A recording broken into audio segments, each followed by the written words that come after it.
Chapter 2 का trailer release कर दिया गया है। देखिए बॉलीवुड पर सबसे बड़ा अटैक यही होता है कि वो कंटेंट ओरिएंटेड फिल्में नहीं बनाते।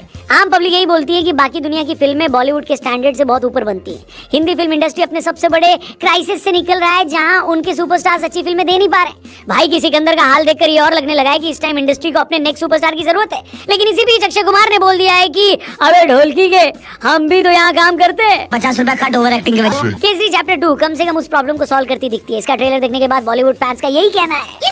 जलियांवाला बाग मैसेकर पर वैसे तो कई फिल्में बनी है, पर हर फिल्म का अपना स्टाइल होता है। ये एक ऐसा इंसिडेंट है जिसे हमारे देश को कभी भूलने नहीं दिया गया और भूलना भी नहीं चाहिए, क्योंकि पूरी दुनिया में ब्रिटिश साम्राज्य के खिलाफ आवाज उठी और हर देश ने ब्रिटिशर्स की ब्रूटल फोर्स को देखा है। लेकिन इस इंसिडेंट ने पूरी दुनिया को उनके वहशी चेहरे से वाकिफ कराया। अब इस फिल्म का सबसे बड़ा इंपैक्ट ही वो इंसिडेंट है। जलियांवाला बाग नरसंहार के दौरान जनरल डायर ने अपनी गिरी हुई सोच को दिखाते हुए जिस तरह कत्लेआम किया, उसे पूरी दुनिया ने कंडेम किया। लेकिन उस नरसंहार के दौरान चली गोलियों का हिसाब तो ब्रिटिश गवर्नमेंट ने मांग लिया, मगर मासूमों की जो जान गई उनका हिसाब नहीं मांगा। उसी हिसाब को मांगने के लिए सी शंकर नायर ने कोर्ट में ब्रिटिश गवर्नमेंट को घसीटा, और ऐसा घसीटा कि जनरल डायर की पतलून उतार दी गई। वो अलग बात है कि बाद में जाकर डायर साहब की खोपड़ी भी खोल दी गई थी। नहीं आगे स्वाद। इस फिल्म की सबसे अच्छी बात है इसकी फील, सब कुछ सही लग रहा है। किसी भी मूवी का ट्रेलर इंपैक्टफुल होना जरूरी है और ये इंपैक्टफुल दिख रहा है। ये पूरी फिल्म 3 पार्ट्स में डिवाइडेड है।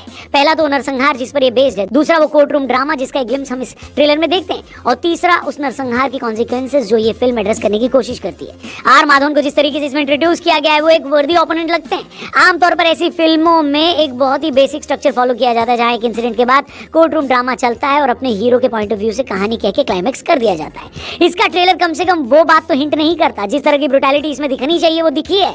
ये सबसे अच्छा पॉइंट लगा, क्योंकि जब ब्रिटिशर्स ने ऐसा करते हुए शर्म नहीं की तो उसको वैसा दिखाने में कोई क्यों संकोच करे।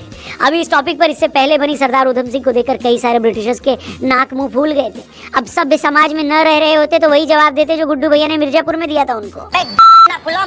देंगे तुम्हारी पैसा बताओ कितना हुआ। फिल्म में अक्षय कुमार को जिस तरह से दिखाया गया है शानदार लग रहा है। उनका इंपैक्ट थोड़ा बेहतर इसलिए भी लग रहा है क्योंकि उनके पास एक स्ट्रॉन्ग मोटिव है। वो बहुत ही खतरनाक वाइब थी जब अक्षय कुमार का डायलॉग आता है कि 8, 9 और 10 साल के बच्चों के हाथ में आपने कौन से हथियार देखे जो उन पर गोलियां चला दी, उनके हाथ में पहना हुआ कड़ा या उनकी बंद मुट्ठी।